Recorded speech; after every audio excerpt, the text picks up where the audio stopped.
الحمد لله نحمده ونستعينه ونستغفره ونعوذ بالله من شرور أنفسنا ومن سيئات أعمالنا. من يهده الله فلا مضل له ومن يضلله فلا هادي له، وأشهد أن لا إله إلا الله وحده لا شريك له، وأشهد أن محمدا عبده ورسوله. يا أيها الذين آمنوا اتقوا الله حق تقاته ولا تموتن إلا وأنتم مسلمون.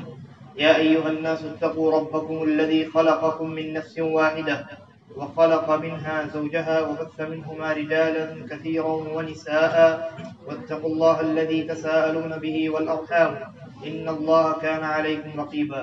يا أيها الذين آمنوا اتقوا الله وقولوا قولا سديدا يصلح لكم أعمالكم ويغفر لكم ذنوبكم، ومن يطع الله ورسوله فقد فاز فوزا عظيما. أما بعد فإن خير الحديث كتاب الله، وخير الهدي هدي محمد صلى الله عليه وسلم، وشر الأمور محدثاتها، وكل محدثة بدعة، وكل بدعة ضلالة، وكل ضلالة في النار. قال الله عز وجل: ولا تلقوا بأيديكم إلى التهلكة. وقال في موضع آخر: ولا تقتلوا أنفسكم إن الله كان بكم رحيما.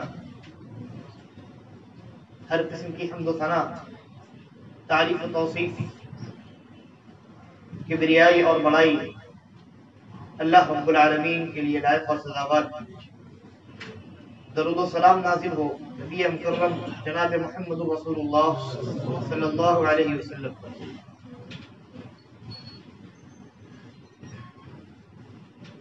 قبل اس کے خطبہ جمعہ کا جو مقررہ موضوع ہے اس میں ہم داخل ہوں، اس سے پہلے ایک تنبیہ، اور تنبیہ یہ ہے کہ بہت سارے لوگ بے دھیانی میں جب مسجد میں آتے ہیں، چاہے وہ جمعہ کا دن ہو یا کسی اور وقت کی نماز کا وقت ہو، اور چاہے وہ نماز کے انتظار میں بیٹھے ہوں یا خطبہ سننے کے لیے بیٹھے ہوں یا نماز سے فراغت کے بعد بیٹھے ہوں، تو وہ اپنی انگلیوں کو آپس میں اس طریقے سے داخل کر لیتے ہیں۔ یہ جو طریقہ ہے، اس طریقے سے نبی اکرم صلی اللہ علیہ وسلم نے مسجد میں منع کیا۔ لہذا عام طور سے جن کو معلوم بھی ہوتا ہے ان کا بے دھیانی میں ہاتھ اس طرح ہو جاتا ہے، تو اس کا خاص خیال ہے۔ اس کے بعد آج کے جمعے کا جو خطبہ آپ کے سامنے دیا جائے گا، اس کا جو عنوان منتخب کیا گیا ہے شاید آپ اس سے واقف ہیں، اور وہ یہ ہے کہ اسلام میں جہیز کا اور خودکشی کا کیا حکم ہے۔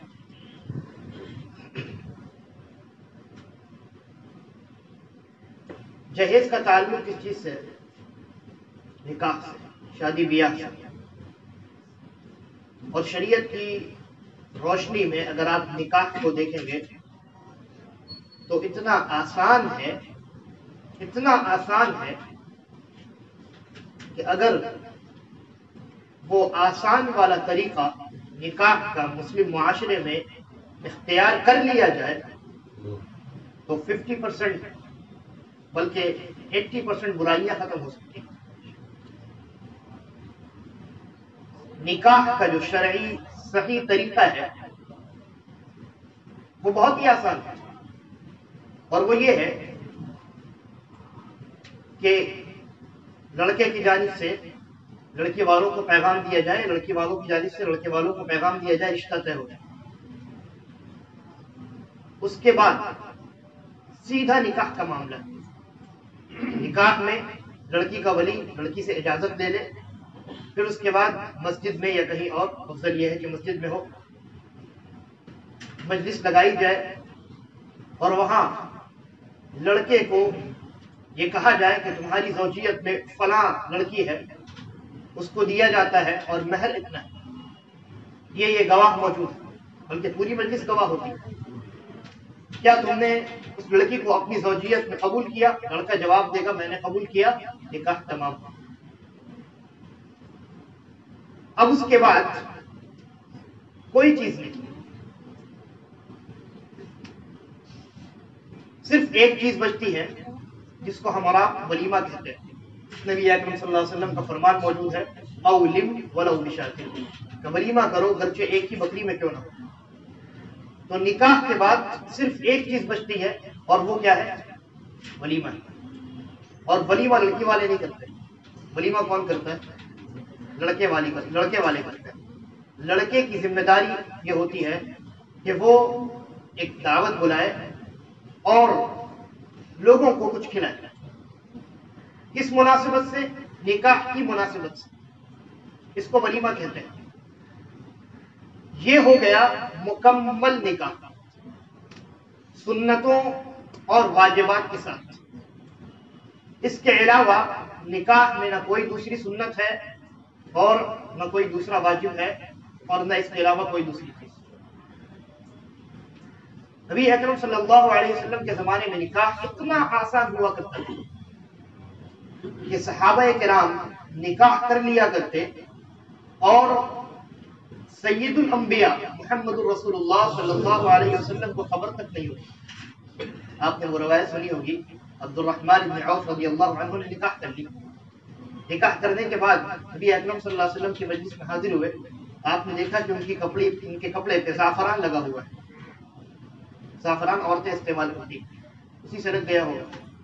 تو اللہ کے نبی نے پوچھا یہ زعفران کہاں سے آیا؟ تو انہوں نے جواب دیا کہ میرا نکاح ہو گیا. تو اللہ کے نبی نے انہیں وصیت کی کہ ولیمہ کر لیں. یعنی عبد الرحمن بن عوف رضی اللہ عنہ یہ کون ہے؟ یہ مہاجر صحابی، نبی اکرم صلی اللہ علیہ وسلم کے ساتھ انہوں نے ہجرت کی. انہوں نے نکاح کیا اور اس ذات کو خبر نہیں دی کہ جس ذات پر اللہ رب العالمین کی جانب سے وحی کا سلسلہ بدستور جاری ہے. آسمان سے، عرش الہی سے جس کے پاس پیغام پہنچایا جاتا ہے، اس ہستی کو عبد الرحمن بن عوف رضی اللہ عنہ نے خبر دی. اور کیا خبر نہ دینے سے نبی اکرم صلی اللہ علیہ وسلم نے برا مانا؟ نہیں، بلکہ آپ نے پوچھا، معلوم ہوا تو ایک خیر اور ایک بھلائی والی چیز بتائی کہ ولیمہ بھی کر لینا. یہ نہیں کہا کہ تم نے نکاح کر لیا مجھے نہیں دعوت دی. کوئی ایسا معاملہ نہیں. کہنے کا مقصد یہ ہے کہ شریعت نے نکاح کو بہت زیادہ آسان بنایا. اور اگر اتنی آسانی سے آج کے زمانے میں نکاح ہونے لگے تو فحاشی، غریانیت، ننگا پن، بے شرمی، یہ تمام چیزیں معاشرے سے ختم ہو سکتی ہیں. اور ان تمام چیزوں میں پڑنے کی وجہ سے جو بیماریاں نوجوانوں میں رائج ہو جاتی ہیں، پیدا ہو جاتی ہیں، وہ بھی ختم ہو جائیں گی. ہر گھرانے کے اندر خوشی، فرحت اور مسرت کا ماحول. لیکن ہم نے خود اپنے پیر پر کلہاڑی ماری. جس نکاح کو شریعت نے اتنا آسان بنایا تھا، آج کے زمانے میں اس سرزمین پہ، یا آپ یہ کہیں کہ ہندوستان اور پاکستان اور بنگلہ دیش جو بر صغیر ہے، ہندوستان، پاکستان اور بنگلہ دیش، یہاں کے معاشرے میں اگر سب سے مہنگی چیز، سب سے مشکل چیز اگر کچھ ہے تو وہ ایک لڑکے کی شادی یا ایک لڑکی کی شادی. اور پھر اس میں لڑکے کی شادی سے زیادہ مہنگی لڑکی کی شادی ہوگی. نتیجے کے طور پہ بہت سارے لڑکے بوڑھے ہوتے جا رہے ہیں، ان کا نکاح نہیں ہوتا. بہت ساری ہماری بہنیں گھر میں بیٹھی ہیں، ان کا نکاح نہیں ہو رہا. کیوں؟ ایسا نہیں، اتنا مال نہیں ہے کہ جس کی بنیاد پر وہ ویسا نکاح اور ویسی شادی رچا سکے جیسی شادیاں معاشرے میں رائج ہیں. نتیجے کے طور پہ بہت ساری خرافات، نقصانات، اور معاشرے کے اندر آج کے زمانے میں جو عریانیت اور فحاشیت پھیلی ہوئی ہے وہ اسی سبب سے. لہذا ضرورت اس بات کی ہے کہ ہم نکاح کے معاملے کو سمجھیں. اور شریعت نے نکاح کو جتنا آسان بنایا ہے، نکاح کو بھی اتنا ہی آسان سمجھے. نتیجے کے طور پہ ہمارا معاشرہ صاف ستھرا ہو جائے گا. نکاح کو مشکل بنانے والے بہت سارے امور ہیں. ان میں سے جو بنیادی چیز ہے وہ یہ ہے کہ ہم نے نکاح میں بہت سارے ایسے رسم و رواج داخل کر دیے ہیں جن کا نتیجہ سوائے نقصان کچھ نہیں ہونے، اور ان رسم و رواج میں آج کے خطبے میں ہم جس رسم پر گفتگو کریں گے وہ ہے جہیز۔ جہیز کیا ہے؟ لفظ جہیز پر اگر بات کی جائے تو لفظ جہیز یہ عربی زبان کا لفظ ہے اور اس کا معنی ہوتا ہے تیار کرنا۔ دلہن کو جب تیار کیا جاتا ہے تو اس کو ہم کہتے ہیں کہ اس نے اس کو عربی میں جہزو کے الفاظ آتے ہیں کہ دلہن کو تیار کر دیا گیا۔ جہیز کا معنی ہوتا ہے تیار کرنا، لیکن ہمارے معاشرے میں جہیز کا معنی تیار کرنا نہیں ہوتا، بلکہ ہمارے معاشرے میں اگر لڑکا والا ہے تو لڑکے والوں کے لیے جہیز کا معنی لوٹنا ہوتا ہے، اور اگر لڑکی والے ہیں تو ان کے یہاں جہیز کا معنی بک جانا ہوتا ہے، یہی نہ ہوتا۔ یہ جو رسم ہے جہیز کی، یہ کیا ہے؟ ایک نکاح ہو رہا ہو، اس نکاح کے ہونے سے پہلے یہ شرط رکھی جاتی ہے، مطالبہ رکھا جاتا ہے لڑکے والوں کی جانب سے لڑکی والوں کے سامنے کہ آپ کو اپنی بیٹی کے ساتھ ساتھ فلاں فلاں چیزیں بھی میرے سامنے رکھنی ہے، تب جا کر کے ہم آپ کی بیٹی کو قبول کریں گے۔ گویا یہ کہا جاتا ہے، گرچہ زبان سے نہ کہا جائے لیکن زبان حال سے یہ کہا جا رہا ہوتا ہے کہ آپ صرف اپنی لڑکی نہ دیں بلکہ لڑکی کے ساتھ ساتھ آپ فقیر بن کر کے میرے سامنے آئیں، تب ہم آپ کی لڑکی کو قبول کریں۔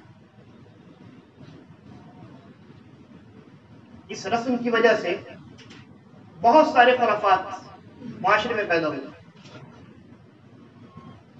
جن لڑکیوں کے والدین کے پاس جہیز دینے کی رقم موجود نہیں ہے، استطاعت نہیں ہے، ان کی لڑکیاں گھر بیٹھی ہوئی، وہ بہنیں گھر میں بیٹھی ہیں اور انتظار کر رہی ہے کہ کوئی نیک رشتہ آ جائے جہاں جس رشتے میں جہیز کی کوئی مانگ نہ ہو،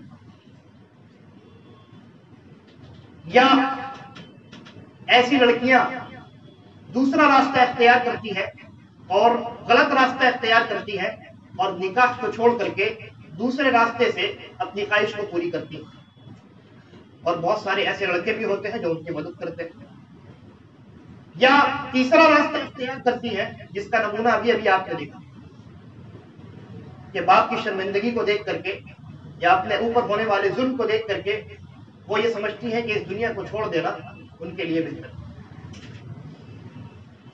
اور اس کے علاوہ بہت سارے نقصانات ہیں جس کو ہم سائیڈ افیکٹ کہتے ہیں، معاشرے میں آپ کو دیکھنے کو ملتے ہیں۔ تو سوال یہ ہے کہ یہ جو جہیز ہے شریعت کی روشنی میں اس کا کیا حکم ہے؟ قبل اس کے کہ شریعت کے متعلق گفتگو کی جائے، آپ اگر ایک عقل مند انسان سے پوچھیں کہ لڑکی والوں کی جانب سے جو جہیز دیا جاتا ہے، بہت سارا مال و متاع دیا جاتا ہے، فرنیچر ہوتا ہے، بیڈ، کرسی، فریج، اسی طریقے پر اے سی، پلنگ، غرضے کے ہر وہ چیز ہوتی ہے جس کی ضرورت ایک گھر کو بنانے میں پڑتی ہے، بلکہ اس سے بھی زیادہ۔ اس چیز کا لین دین کرنا کیسا ہے؟ اگر ایک سلیم الفطرت آدمی سے، ایک وہ انسان جو عقل رکھتا ہے، سوجھ بوجھ رکھتا ہے، اس سے بھی اگر آپ پوچھیں، گرچہ وہ شریعت کا عالم نہ ہو، تو وہ یہ کہے گا کہ اس چیز کا سوائے نقصان کیا اور کوئی اثر نہیں۔ اور ہماری شریعت فطرت کے خلاف نازل نہیں تھی، ہماری شریعت فطرت کے خلاف نازل نہیں تھی، بلکہ شریعت کا بنیادی اصول ہے، اور وہ اصول نبی اکرم صلی اللہ علیہ وسلم نے حدیث میں بیان فرمایا ہے۔ آپ کا فرمان ہے باضابطہ، لا ضرر ولا ضرار۔ آپ کو شریعت میں نہ اس بات کی اجازت دی گئی ہے کہ آپ کسی اور کو نقصان پہنچائیں، اور نہ اس بات کی اجازت دی گئی ہے کہ آپ خود اپنے جان کو نقصان پہنچائیں۔ اور جہیز میں یہ دونوں چیزیں موجود ہوتی ہیں، جہیز میں یہ دونوں چیزیں دونوں طرف سے موجود ہوتی ہیں۔ لڑکے والے مطالبہ کر کے لڑکی والوں کے اوپر ظلم کر رہے ہوتے ہیں، ان کو نقصان پہنچا رہے ہوتے ہیں، اور اگر لڑکی والے مجبوری میں دے رہے ہیں تو ایسی صورت میں اگر آپ کہیں کہ ان کی اس مجبوری پر ان کو معذور قرار دیا جائے تو ایسی صورت میں ان کے دینے کی وجہ سے معاشرے میں جب دوسری شادیاں ہوتی ہے تو وہاں پر گرچہ مطالبہ نہ کیا جائے لیکن معاشرتی پریشر کی وجہ سے وہاں جہیز دیا جاتا ہے۔ گویا جہیز کے لین دین کا ایک نقصان دونوں فریق کو ہوتا ہے، لڑکے اور لڑکی والوں دونوں کو ہوتا ہے۔ لڑکے والوں کو اس طور پہ ہوتا ہے کہ وہ اپنی دھونس جماتے ہیں، وہ ایسی چیز کا مطالبہ کرتے ہیں کہ جس چیز کا مطالبہ شریعت پہ حرام قرار دیا ہے۔ ایک حلال چیز کو حاصل کرنے کے لیے آپ اپنی ڈیمانڈ رکھتے ہیں، کیا اسی کو رشوت نہیں کہتے؟ لہذا لڑکے والے جہیز لے کر کے اللہ رب العالمین کی نظر میں ناپسندیدہ بنتے ہیں اور اپنے نام اعمال میں گناہ لکھواتے ہیں، اور لڑکی والے تو بیچارے مجبور ہیں، ان کو جیسے تیسے کر کے وہ جہیز تیار کرنی ہوتی ہے اور دینی ہوتی ہے، لہذا ان کا نقصان۔ اور ان دونوں کے اس عمل کی وجہ سے یہاں پر مطالبہ ہے، لیکن بعض شادیاں اور بہت سارے لوگوں نے کہا بھی کہ بہت ساری شادیاں ایسی ہوتی ہیں جہاں لڑکے کی جو والدین ہوتے ہیں وہ اپنی مرضی سے دیتے ہیں، اپنی مرضی سے مکمل جہیز تیار کر کے 2 لاکھ 3 لاکھ 4 لاکھ کا جہیز دیا جاتا ہے اور کہتے ہیں کہ اپنی مرضی سے دیا جا رہا ہے۔ جواب یہ ہے کہ یہاں آپ اپنی مرضی سے دے رہے ہیں، لیکن آپ کی اس اپنی مرضی کی وجہ سے جب ایک غریب شادی کرتا ہے تو اس کے اوپر سوسائٹی پریشر کتنا زیادہ ہوتا ہے جبکہ زبان سے مطالبہ نہ کیا جائے۔ لہذا جہیز میں ہر طرح سے خرابی ہے، ہر طرح سے نقصان ہے، اس میں کوئی بھی فائدہ نہیں ہے۔ بہت سارے لوگ ہیں کہ جب علماء نے جہیز کی حرمت پر فتویٰ دیا کہ جہیز حرام ہے، اس کی حرمت پر جب فتویٰ دیا تو بہت سارے لوگوں نے طرح طرح کی دلیلیں پیش کی۔ کسی نے کہا کہ حضرت علی رضی اللہ عنہ کی جب شادی ہوئی نبی اکرم صلی اللہ علیہ وسلم کی بیٹی حضرت فاطمہ رضی اللہ عنہا سے، تو اللہ کے نبی صلی اللہ علیہ وسلم نے حضرت فاطمہ کو تکیہ دیا، چادر دیا، بچھونا دیا، یہ سب کیا ہے؟ یہ تو جہیز ہے، لہذا آپ جہیز کو حرام کیسے قرار دے سکتے ہیں؟ جواب یہ ہے کہ کیا تکیہ، چادر اور بچھونا یہ 3 لاکھ 4 لاکھ روپے کا ہوتا ہے؟ کیا آج کے زمانے میں اگر کوئی لڑکی اپنے گھر سے تکیہ، چادر اور بچھونا لے کر کے آئے، کوئی پیالہ لے کر کے آئے، تو آپ کیا کہیں گے کہ وہ جہیز لے کر کے آئی ہے؟ ہرگز نہیں۔ لہذا جس چیز کو آج کے زمانے میں آپ جہیز نہیں سمجھ رہے ہیں، آپ اس چیز سے استدلال کیسے کرتے ہیں؟ پہلی بات۔ دوسری بات کہ حضرت فاطمہ رضی اللہ عنہ کا نکاح کن سے ہوا تھا؟ حضرت علی رضی اللہ عنہ سے ہوا تھا، اور حضرت علی رضی اللہ عنہ نبی اکرم صلی اللہ علیہ وسلم کے زیر سایہ زندگی گزارتا تھا۔ یعنی حضرت علی کے جو کفیل تھے، جو گارجین تھے، وہ کون تھے؟ نبی اکرم صلی اللہ علیہ وسلم۔ بچپن سے لے کر کے جوانی تک حضرت علی رضی اللہ عنہ نے پرورش نبی اکرم صلی اللہ علیہ وسلم کے پاس پائی، لہذا نبی اکرم صلی اللہ علیہ وسلم نے جب حضرت علی رضی اللہ عنہ کی شادی کی تو جہاں وہ ایک بیٹی کے باپ تھے وہیں ایک مرد کے سرپرست بھی تھے، لہذا اگر ان کے اس دینے کو دیکھا جائے تو اس اعتبار سے دیکھا جائے گا کہ انہوں نے ایک مرد کے سرپرست ہونے کے اعتبار سے دیا، ایک بیٹی کے باپ ہونے کے اعتبار سے نہیں دیا۔ اور ایک بیٹی کے باپ ہونے کے اعتبار سے نہیں دیا ہے، جس کی دلیل یہ ہے کہ اللہ کے نبی صلی اللہ علیہ وسلم کی صرف ایک ہی بیٹی حضرت فاطمہ نہیں تھی بلکہ 4 بیٹیاں تھیں۔ بقیہ تینوں بیٹیوں کی زندگی میں آپ جھانک کر کے دیکھیں، ان کی شادیوں کو دیکھیں کہ اللہ کے نبی صلی اللہ علیہ وسلم نے بقیہ تینوں بیٹیوں کی شادیوں میں ان کے شوہروں کو اس طرح کا مال و متاع عطا کیا نہیں کیا۔ یہ اس بات کی دلیل ہے کہ نبی اکرم صلی اللہ علیہ وسلم نے وہ چیزیں حضرت علی رضی اللہ عنہ کو دی تھی، حضرت فاطمہ رضی اللہ عنہ کو نہیں دی۔ اسی طریقے پر ایک دوسرا اعتراض کیا جاتا ہے کہ حضرت خدیجہ الکبریٰ رضی اللہ عنہا نے اپنی بیٹی زینب بنت محمد صلی اللہ علیہ وسلم کا جب نکاح کیا ابو العاص جو جنہوں نے بعد میں اسلام قبول کر لیا تھا رضی اللہ عنہ، تو انہوں نے ایک ہار انہیں دیا تھا شادی کے موقع سے۔ جواب یہ ہے کہ حضرت زینب بنت محمد صلی اللہ علیہ وسلم کا نکاح کب ہوا تھا؟ نبی اکرم صلی اللہ علیہ وسلم کے نبی بنائے جانے سے پہلے ہوا تھا۔ یہ پہلی چیز۔ لہذا نبی بنائے جانے سے پہلے جو چیزیں ہوئی ہیں آپ اس چیز سے استدلال نہیں کر سکتے۔ مثال اسی واقعے میں نبی اکرم صلی اللہ علیہ وسلم کے نبی بنائے جانے سے پہلے حضرت زینب کا نکاح ہوا، آپ کی جو بیٹی ہے، اور کس سے ہوا؟ ابو العاص رضی اللہ عنہ سے ہوا، جو اس وقت مسلمان نہیں تھے، کیونکہ نبی اکرم صلی اللہ علیہ وسلم نبی ہی نہیں بنائے گئے تھے، بلکہ وہ اپنے قوم کے دین پر تھے، اور ان کی جو قوم تھی وہ مشرک تھی، لہذا وہ شرک پر تھے، کفر پر تھے۔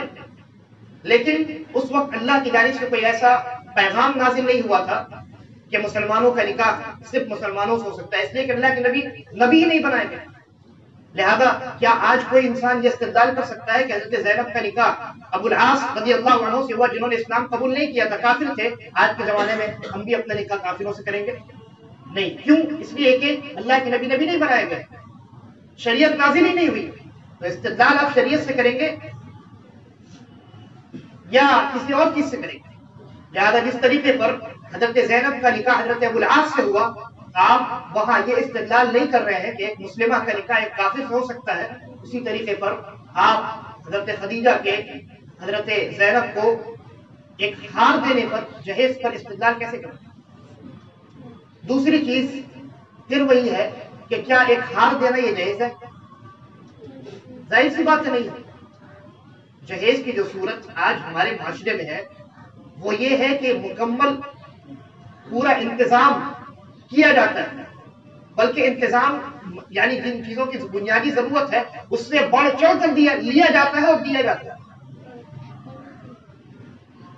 کسی لڑکی کی شادی ہو رہی ہے تو لڑکے والے کو پلنگ دیا جاتا ہے، سادو سامان کھانے پینے کے ہوتے ہیں یعنی بنانے کے برتن وغیرہ وہ دیا جاتا ہے، الماری دی جاتی ہے، فریج دیا جاتا ہے، اور آج ٹی وی دیا جاتا ہے، معاشرے میں چلن ہے، اے سی دیا جاتا ہے، بیڈ۔ اور میں نے تو بہت ساری ایسی شادیوں کو دیکھا ہے کہ لڑکا جس گھر میں رہتا ہے، جس روم میں رہتا ہے، اس پورے روم کو ڈیکوریٹ کرنے کی ذمہ داری لڑکیوں کے اوپر، لڑکی والوں کے اوپر۔ تو یہ ہے جہیز۔ ایک ہار دینا یہ جہیز تھوڑی ہے۔ آدمی محبت سے کیا کسی کو تحفہ نہیں دے سکتا؟ تو تحفہ ایک الگ چیز ہے، اور تحفے کے طور پہ ہوتا ہے، تحفے کی شکل میں ہوتا ہے۔ ایک آدمی کے پاس آلریڈی پلنگ موجود ہے، آپ اس کو کیا پلنگ گفٹ کریں گے؟ نہیں۔ لیکن جہیز میں کیا ہوتا ہے؟ آدمی کے پاس سب کچھ، 4 چکا سے لے کر کے یعنی بہت بڑا آدمی، لیکن اس کے باوجود پھر دوبارہ 4 چکا لیتا ہے، وہی چیزیں دوبارہ آتی ہیں جو اس کے پاس موجود ہے، جہیز کے رسم کے۔ لہذا حضرت زینب رضی اللہ عنہ کو حضرت خدیجہ نے ایک ہار دیا تھا، اس ہار سے آپ استدلال نہیں کر سکتے۔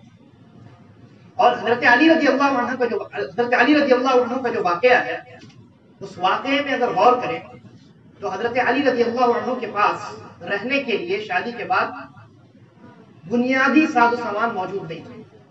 ابن ماجہ کی روایت کے اندر موجود ہے کہ اللہ کے نبی صلی اللہ علیہ وسلم جب داخل ہوئے ان کے گھر پہ تو دیکھا کہ ایک ہی چادر میں حضرت علی بھی موجود ہے اور اسی میں حضرت فاطمہ رضی اللہ عنہا بھی موجود ہے، ان کے پاس ساز و سامان بہت کم تھا۔ لہذا اس واقعے سے اگر استدلال کرنا ہے تو آپ یہ استدلال کیجئے کہ اگر کوئی نیک سیرت لڑکا، دیندار لڑکا، گرچہ غریب فقیر ہو، آپ کو میسر ہوتا ہو آپ کی لڑکی کے لیے، تو آپ اس لڑکے کی مدد کریں، بنیادی ضرورت کی جو ساز و سامان ہے اس کو عطا کریں اور اس کو اپنی بیٹی سے شادی کرنے کے لیے راضی کریں۔ آپ یہ کر سکتے ہیں جیسا کہ نبی اکرم صلی اللہ علیہ وسلم نے کیا۔ اگر آپ اس سے یہ استدلال کرنا چاہیں تو یہ استدلال درست ہے، لیکن یہ استدلال کہ نہیں بھائی صاحب جب شادی ہوگی تو ایسی صورت میں لڑکی والوں سے مطالبہ کروں گا کہ آپ کو یہ چیزیں مجھے عطا کرنی ہے، اور استدلال کروں گا نبی اکرم صلی اللہ علیہ وسلم کی سمجھ سے۔ کیا حضرت علی رضی اللہ عنہ نے مطالبہ کیا تھا؟ آپ یہاں مطالبہ کرتے ہیں، آپ کہیں گے نہیں بہت سارے لوگ مطالبہ نہیں کرتے، گرچہ وہ زبان سے مطالبہ نہیں کرتے، لیکن جیسا کہ میں نے کہا جو سوسائٹی کا جو مطالبہ ہوتا ہے، جو کہا نہیں جاتا ہے، وہ زبانی مطالبے سے بہت بڑا ہوتا ہے، اور اس کا اثر، اس کی ذمہ داری، اس کا بوجھ ایک باپ برداشت کرتا ہے۔ جو لڑکی کا ولی ہوتا ہے، آپ اس سے جا کر کے پوچھیے وہ کیا کہتا ہے۔ پوچھیں گے کوئی مانگ ہے لڑکے والوں کی، وہ کہے گا نہیں، لڑکے والوں کی جانب سے کوئی مانگ نہیں ہے، لیکن کیا ایسے ہی بھیجتے ہیں۔ پھر جب آپ ان سے پوچھیں گے کیا دے رہے ہو، تو وہ اپنا جب پٹارا کھولے گا تو آپ کو اس میں وہ تمام چیزیں ملیں گی جو ایک مطالبے پہ جہیز کے طور پہ عطا کی جاتی ہے۔ خلاصہ کلام یہ کہ جہیز ہر صورت میں شریعت کے اعتبار سے حرام ہے، اور اس کی حرمت کا فتویٰ علماء نے کھل کر کے دیا۔ اس کا لینا چاہے آپ مطالبے کے طور پر لیں تب بھی جائز نہیں ہے، اور اگر آپ مطالبہ نہ کریں تب بھی جائز نہیں، اس لیے کہ شریعت میں ایک چیز ہے جس کو کہتے ہیں کسی بڑی خرابی کے جانب جانے والا جو دروازہ ہوتا ہے اس کو بند کرنا۔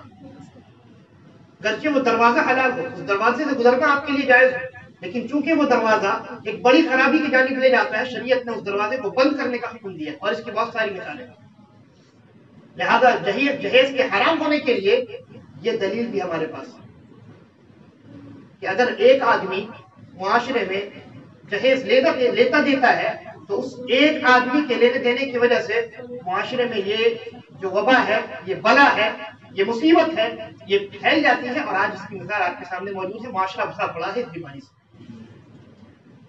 اور تیسری اور اخیر اور بہت اہم بات یہ کہ یہ جو جہیز یا دہیج کی رسم ہے، یہ بری اور قبیح اور شریر رسم ہے، یہ کہاں ہے؟ صرف ہمارے بر صغیر میں، ہندوستان، پاکستان، بنگلہ دیش وغیرہ۔ اس کے علاوہ دیگر ممالک میں ایسا کوئی معاملہ نہیں۔ سوال یہ ہے کہ بر صغیر میں یہ آیا کہاں سے؟ اگر آپ غور کریں گے تو آپ کو معلوم ہوگا کہ یہ جو چیز ہے یہ ہندوؤں سے مسلمانوں میں منتقل ہوئی۔ اس کو دان دہیج کہتے ہیں، ہندوستان میں مسلمانوں کے درمیان اسی کو جہیز کہتے ہیں۔ یہ ہندوؤں سے مسلمانوں میں منتقل ہو گئی۔ ہندوؤں کے درمیان عورتوں کی عزت نہ کے برابر ہے، جبکہ شریعت نے عورتوں کو بہت بڑا مقام عطا کیا ہے، اور اس کے مقام کو سمجھنے کے لیے اتنا ہی کافی ہے کہ آپ دیکھیے قرآن مجید میں سورۃ النساء، یعنی عورتوں کی سورت کے نام سے مکمل ایک سورہ اللہ نے نازل کی، لیکن سورۃ الرجال، مردوں کی کوئی سورت قرآن مجید میں موجود نہیں۔ تو ہندوؤں کے درمیان عورتوں کی جو عزت ہے وہ نہ کے برابر ہے، لہذا شادی بیاہ کے معاملے میں بھی انہوں نے عورتوں کو اور لڑکی والوں کو انہوں نے اتنا ذلیل کر دیا کہ ان کی لڑکی کو، ان کے لخت جگر کو قبول کرنے کے لیے بھی ان سے انہوں نے رشوت کو لینا شرط قرار دیا۔ تو وہ ہندوؤں سے وہ چیز ہمارے درمیان ہے، اور نبی اکرم صلی اللہ علیہ وسلم کو فرمان آپ کو معلوم ہے، سنن ابو داؤد کی حسن روایت ہے، شیخ البانی نے حسن کا، من تشبہ بقوم فہو منہم، جو جس قوم کی مشابہت اختیار کرتا ہے وہ انہی میں سے ہے، وہ انہی کا عمل اختیار کر رہا ہے، انہی کا شیوہ اختیار کر رہا ہے، انہی کے طریقے پہ چل رہا ہے، تو پھر اس کا حشر مسلمانوں کے ساتھ کیوں ہو؟ خلاصہ کلام یہ کہ جہیز کا لینا دینا چاہے مطالبے کے طور پہ ہو یا رضامندی کے طور پہ ہو، ہر صورت میں حرام ہے۔ اور اس کے نقصانات میں سے ایک نقصان جو ابھی کچھ دنوں پہلے آپ کو دیکھنے کو ملا، ایک مسلم خاتون جنہوں نے جہیز کی وجہ سے اور اس بنیاد پر جو ظلم و زیادتی کی گئی اور جو بے عزتی کی گئی، اس کو سہنے کی طاقت کھوتے ہوئے اس نے اپنی جان گنوا بیٹھی، جا کر کے سمندر میں یا دریا میں اس نے چھلانگ لگائی اور اس کی موت واقع ہو گئی، جس کو خودکشی کہتے ہیں۔ کہنے کا یہ مطلب نہیں ہے کہ خودکشی حلال ہے، ابھی اس پر بات ہوگی۔ کہنے کا مطلب یہ ہے کہ کس قدر بوجھ اس نے اپنے اوپر محسوس کیا کہ اس نے یہ فیصلہ کر لیا کہ اپنی زندگی کو ختم کر لیا جائے، گرچہ اس کا فیصلہ غلط تھا اور 100% غلط تھا۔ اللہ تبارک و تعالیٰ سے دعا ہے کہ وہ ہمیں اس بری رسم سے بچا کر رکھے، ہمارے معاشرے کو اس سے پاک اور صاف کرے اور ہمارا خاتمہ بالخیر کرے۔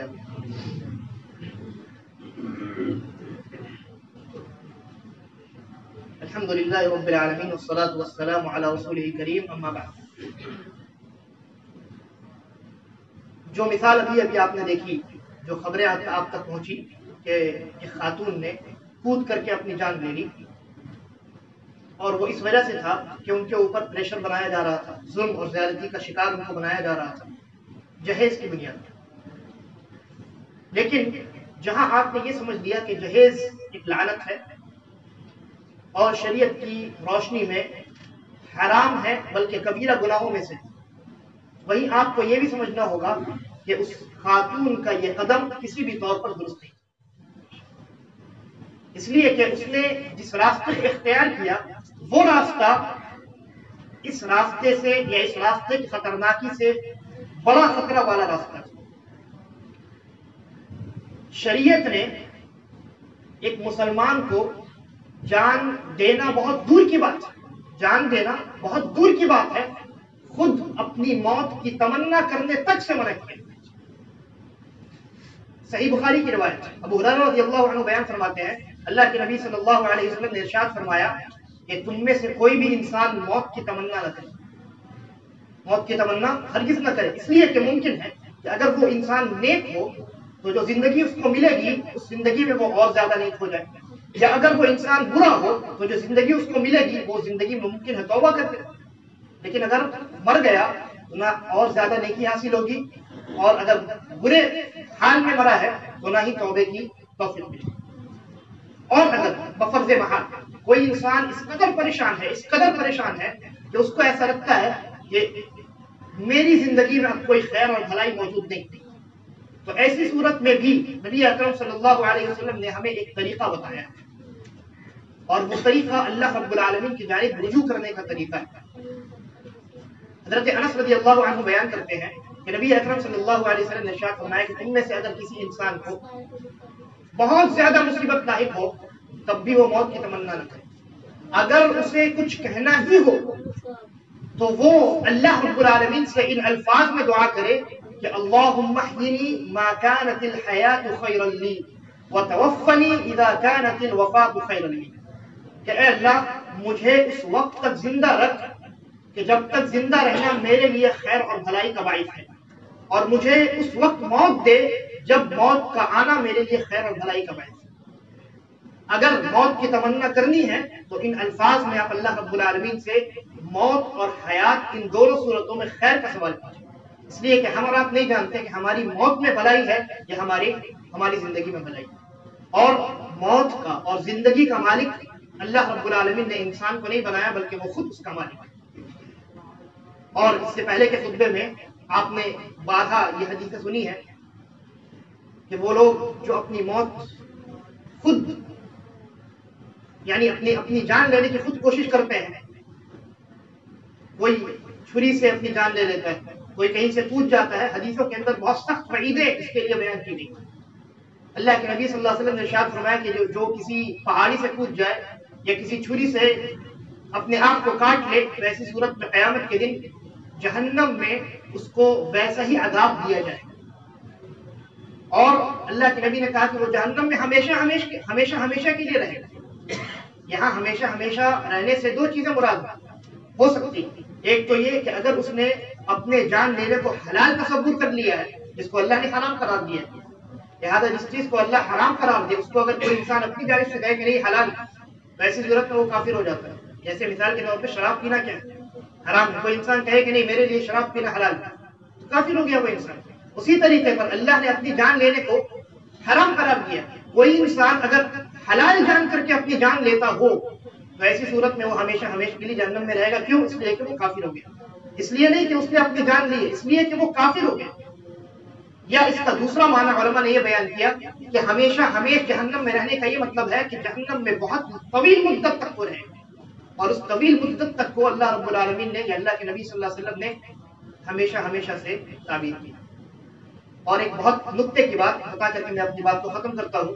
شیخ ابن عثیمین رحمہ اللہ نے اسی حدیث کی شرح میں بہت عمدہ بات لکھی۔ شیخ لکھتا ہے کہ کسی مومن کو قتل کرنا جس کے متعلق اللہ رب العالمین نے قرآن مجید میں کہا کہ من قتل مؤمنا متعمدا فجزاؤه جہنم خالدا فیہا، کہ جس نے کسی مومن کو جان بوجھ کر کے قتل کیا تو وہ ہمیشہ کے لیے جہنم میں رہے گا، اور اس کے لیے اللہ کی لعنت ہے اس کے اوپر، اور اس کے لیے اللہ نے دردناک عذاب تیار کر رکھا ہے۔ ایک مومن کو جان بوجھ کر قتل کرنے کی یہ سزا ہے۔ یہاں بھی ہمیشہ والی جو تفصیل ہے وہی ہے جو ابھی میں نے بیان کی، لیکن شیخ ابن عثیمین رحمہ اللہ کہتے ہیں کہ کسی مومن کو جان بوجھ کر قتل کرنے سے زیادہ خطرناک اپنی جان بوجھ کر لینا، اور وہ دو وجہ سے۔ پہلی وجہ یہ کہ اگر کسی نے کسی مومن کو جان بوجھ کر قتل کیا تو ممکن ہے آگے کی زندگی میں وہ اپنے اس عمل سے توبہ کر لے، لیکن جو اپنے آپ کو قتل کر دے گا وہ توبہ کب کرے گا؟ موت جیسے ہی آئی توبہ کا سلسلہ ختم، اب اس کو توبہ کرنے کا کوئی موقع نہیں۔ لہذا اس اعتبار سے دوسرے کو قتل کرنا یہ کم خطرے والی چیز ہے بنسبت اپنی جان لینے کی۔ یہ پہلی وجہ ہے۔ اور دوسری وجہ، ایک انسان جب کسی مومن کو جان بوجھ کر قتل کرتا ہے تو اس کی لڑائی اس مومن سے ہوتی ہے، اس سے اس کی دشمنی ہے، لہذا اس نے اس کو قتل کر دیا۔ لیکن ایک انسان جب اپنے نفس کو قتل کرتا ہے تو در حقیقت اس کی دشمنی اللہ رب العالمین سے ہوتی ہے، اس لیے کہ اس نے اپنے آپ کو قتل کیوں کیا؟ قتل اس لیے کیا کہ وہ اللہ کی اس دی ہوئی زندگی سے راضی نہیں ہے، اللہ کی جانب سے اس نازل ہوئی مصیبت پر راضی نہیں، لہذا وہ یہ چاہتا ہے کہ اللہ نے جس چیز کو نازل کیا ہے میں اس سے چھٹکارا پاؤں، اور در حقیقت وہ اللہ کے خلاف شکایت کر رہا ہوتا ہے، اللہ کے خلاف بغاوت کر رہا ہوتا ہے، اور اسی بغاوت والے جذبے کے ساتھ وہ اپنے آپ کو قتل کر ڈالتا ہے۔